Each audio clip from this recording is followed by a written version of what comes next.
Okay, good afternoon. Sa last video natin, ang napag-usapan natin is about kill zone. Again, to review, yung Asian kill zone is 9 a.m. to 1 p.m. Kung ilalagay nyo yung charts sa 1 hour time frame, yan, paano mo bibilangin? You have to show the period separator. And every period separator starts at 7 a.m. So, 7, 8, 9. Yan. Yan siya. So, for the Asian session, the kill zone is 9 a.m. to 1 p.m. So, bilangin mo to ng 7, 8, 9. Yan. 10, 11, 12, 1. Ayan.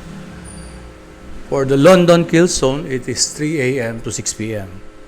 So, 7, 8, 9, 10, 11, 12, 13, 14, 15. 15 is 3 o'clock. Yan.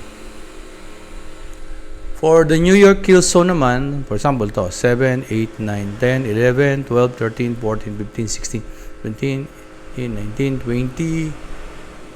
20, yan. 8 o'clock. 8 to 11. 20, 21, 22, 23. Yan. And meron pang London close kill zone, which is 11 to 1 p.m. Yan. So, 11, 12, 1. Yan. London close. Kill zone. And the New York midnight open. Itong nasa taas na to.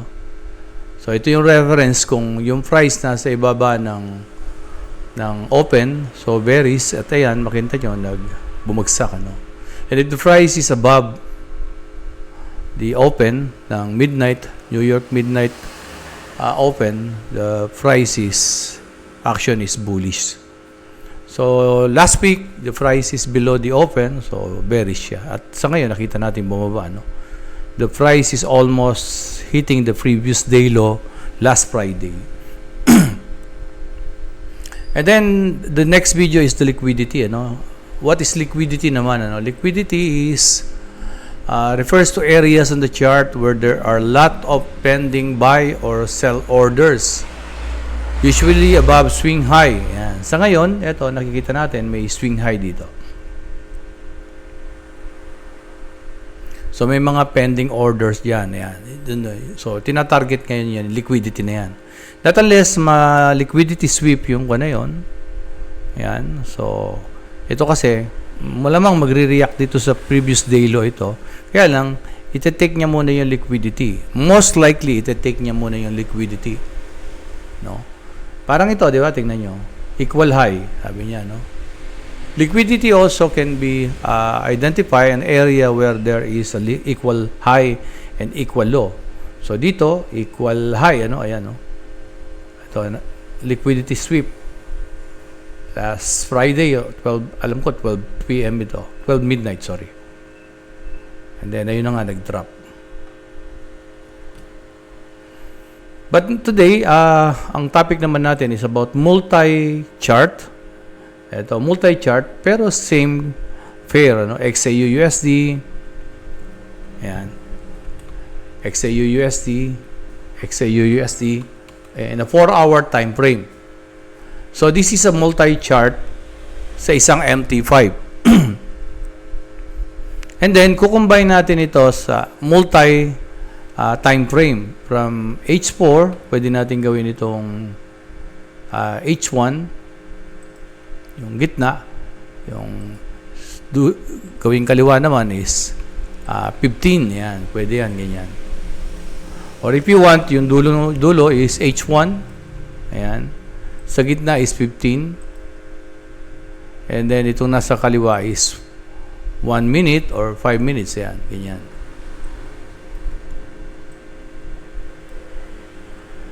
What will happen? Yung nasa gawing kanan na H1 will be our guide or yun atin yung magiging direction. Kanina may nag-message sabi, H4 is bearish. Ayan. Ayan nga, bearish talaga, di ba? Kaya lang, identify the key area. The key area here is the previous day low.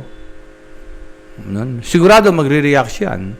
But at the same time, with regards to our topic of liquidity, there is a liquidity below the PDL, yung tinatawag na sell side liquidity.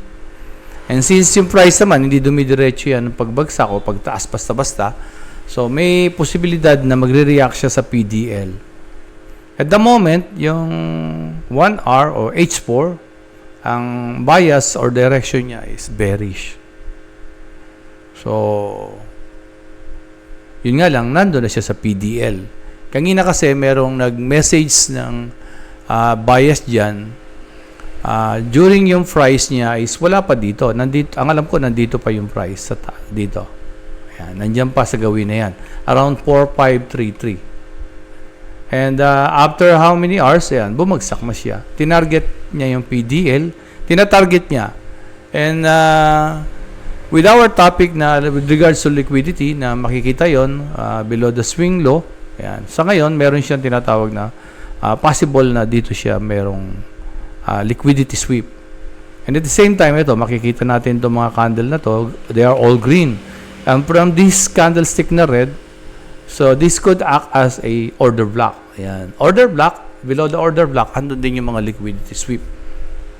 And at the same time, hindi na siya ideal mag-sell. Kasi bakit? Andun na siya sa significant support na PDL. And at the same time, ito yung red candle na pinanggalingan ng impulse na to. Most likely, pwede mong hintayin ito na mag-breakout or mag-breakdown or mag-pullback. So, let us kuha nito sa 1 hour time frame yan. So, very clear, bearish talaga.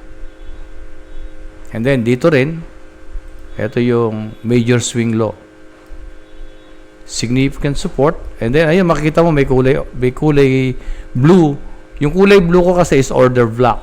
So, ibig sabihin, pwedeng ito mag-liquidity sweep muna and then mag-react. Ayan. Kaya lang, but of course, based on the higher time frame, 4 hours for example, bearish pa rin yan. And then, makikita mo dito, may mga fair value gap dito. On the 4-hour time frame, another fair value gap na pwedeng balikan talaga. On the daily time frame, makikita natin, ayan siya. Ito, red. Kaya lang, yun nga, nasa PDL. So, sa oras na to, kailangan na nating medyo mag-ingat. And then, wait for the kill zone. Ano yung kill zone? London kill zone will be 3 p.m. and to 6 p.m. Sa ngayon is 4 to 4:41. So, sakop pa siya sa kill zone, no? Sakop siya sa kill zone.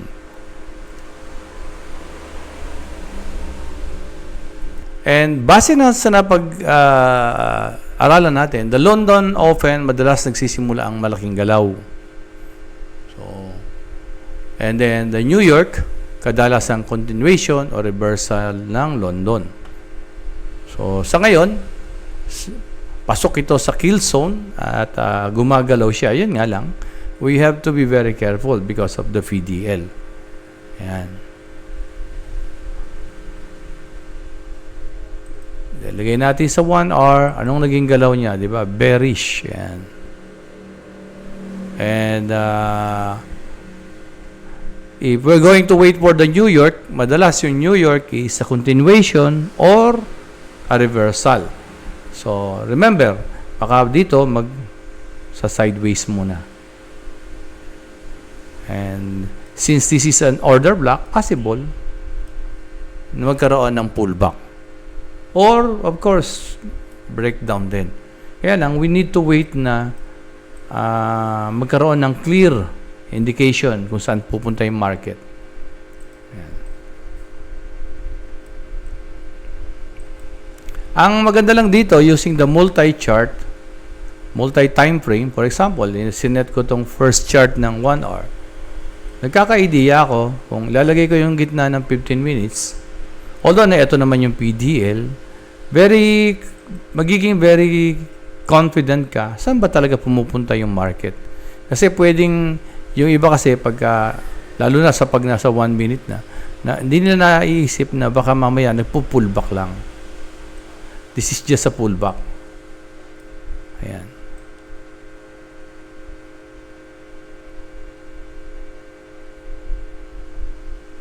Minsan kasi akala nila magre-reverse na. Pero dito kasi sa 1 hour talaga, makikita mo, lalo na sa 4 hours, makikita mo na ayan, sorry. Makikita mo sa 4 hours talaga na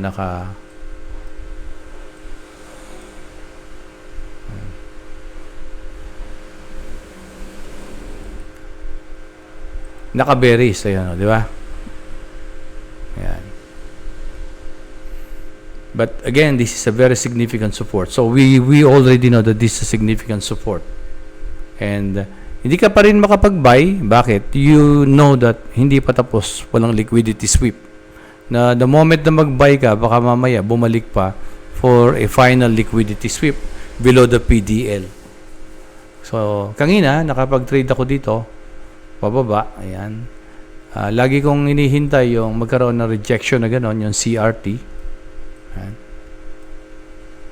CRT or any bearish engulfing, gano'n. 15 minutes. Pag 15 minutes, saka lang ako papasok. Hindi ako papasok based on the 1 minute. Papasok ako based on the 15 minutes. Gano'n. Kasi naka-align siya sa higher time frame na 4 hours and 1 hour na bearish. I hope na makatulong sa inyo to. And again, I hope na meron nang mag-umpisang mag-comment kasi pa ilan-ilan lang yung nagko-comment. Sana makapag-comment kayo and makapag-share kayo. Malaking bagay yun. Ano? Doon man lang kahit paano ay matulungan nyo yung ating video. Salamat.